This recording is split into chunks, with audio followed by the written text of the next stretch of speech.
All right, everybody, welcome back to the deep dive. We are ready for another exciting deep dive today I'm ready. into the world of materials science. Yeah. So today, Buckle up. yeah, buckle up. We are talking about fiberglass, Fiberglass. composite panels. Yeah, those things that make buildings look all sleek and modern. Exactly. You see them everywhere. Yeah. Imagine this, you're a company and you're making these beautiful panels and everything's going swimmingly. Right. Uh-huh. And then suddenly you start seeing this weird residue. Residue. Yeah. What is that? Yeah. Nobody knows what it is. It's like you open up you're baking a cake and you find a strange ingredient you didn't put in there. Exactly. Okay. Where does this come from? Exactly. So that's what we're going to be looking at today. Okay. We're going to be looking at a case study All right. called Fiberglass Panel Residue Analysis. A case study. Catchy title. Very catchy. Yeah. Very descriptive. And we're going to figure out, what is this residue? How was it discovered? What does it mean for the company? What does it mean for the building industry as a whole? The stakes are high. The stakes are very high. Yeah. So to start off, So before we get into what they did to solve the problem, let's set the scene. okay. This company was a leader in the field. Mm-hmm. This was not, a fly-by-night operation. Right. This residue was a real crisis. Oh, yeah. It could compromise the strength and durability of their panels. Yeah. Even raise concerns about, safety regulations. I think it could completely destroy their business. Yeah. So they probably didn't mess around. No. Did they try and figure it out on their own first? Yeah. They did some initial investigating and had two prime suspects. Okay. The hydrogen peroxide solution Okay. used in their manufacturing process, Right. or a component within the panels themselves. Interesting. So, it was either coming from within or Yeah. from something they were applying. Yeah. But they needed evidence. Right. They needed to, prove to somebody. They had to pinpoint the culprit. Yeah. So that's where the science comes in. Okay. So that's where they call in. They call in the experts. Infinita Lab. Infinita Lab. What does Infinita Lab do? They're like scientific guides, Okay.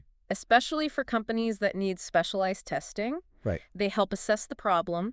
They find the right labs and even recommend the best analytical techniques for the job. It's like having a science strategist on your team. Exactly. They know all the, tools and techniques and Yeah. the best way to apply them to a particular problem. Right. So they're like the general, and they're like, we need to call in the airstrike or the Exactly. ground right. troops. Yeah, they're like, okay, this is what we need to do. Okay. We need to call in GCMS, FTIR, and some ADS. Whoa, those are Yeah. jargony terms. Lots of acronyms. So can you give me and all of our listeners a quick Let me translate that for you. science lesson on what each of those are? Yeah.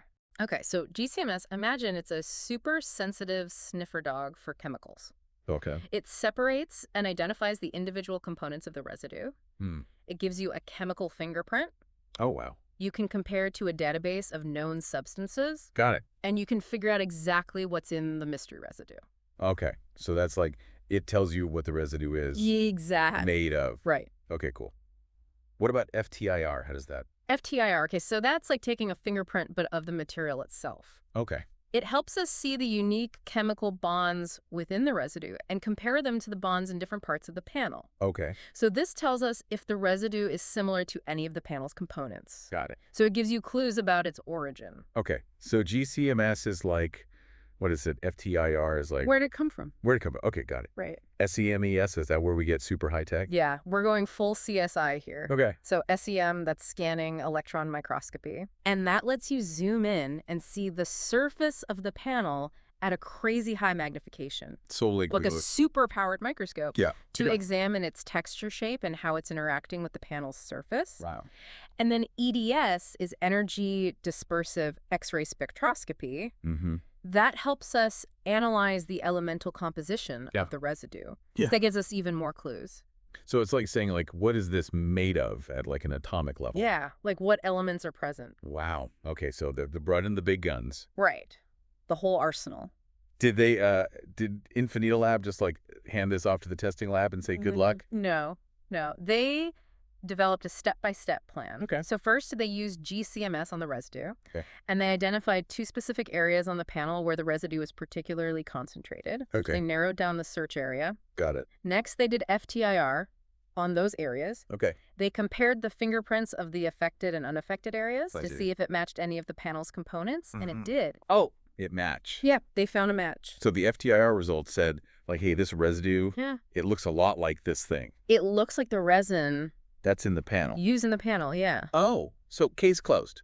Well, not so fast. Okay. It's still possible that something else just happened to have similar properties. Right, like it could be a coincidence. Yeah. Okay. So they brought in the SIM EDS Right. to get visual confirmation. Right, the high-powered microscope. Yes. What did that show? The images showed the residue embedded within the resin matrix of the panel. Oh. So it was actually coming from the panel itself. So it wasn't the hydrogen peroxide, it was the resin. the resin itself. Yeah. Wow. Mystery solved. Mystery solved. So what happened then? So now the company could adjust its manufacturing process. Okay. It turned out a specific batch of resin was the culprit. Oh, wow. So by addressing this, they not only solved the residue issue, Right. but they also prevented future problems. Yeah. Saved them time and money. Yeah, because they could have just kept using that bad batch. Right. And who knows what kind of, Who knows what would have happened.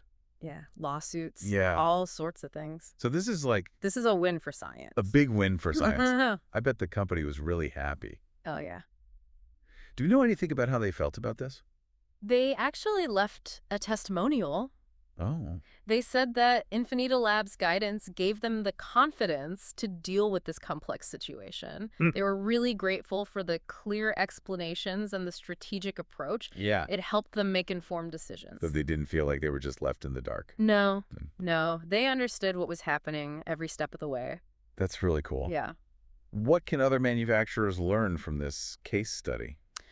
I think the big takeaway is the importance of a systematic approach to problem solving, especially with something as complex as residue analysis. Yeah. And having the right experts can make a world of difference. Totally. Yeah.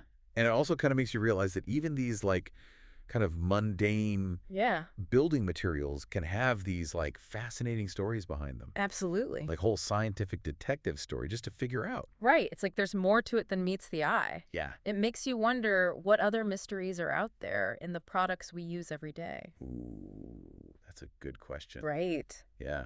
What other residues might be out there? What else are we taking for granted? Ooh, that is a great question to think about. Right. So listeners, thank you for joining us on this deep dive into the world of Fiberglass residue. Fiberglass residue analysis. Yeah. And we will see you next time. See you next time. For another deep dive. Keep those minds curious. Keep those minds curious. Bye. Bye.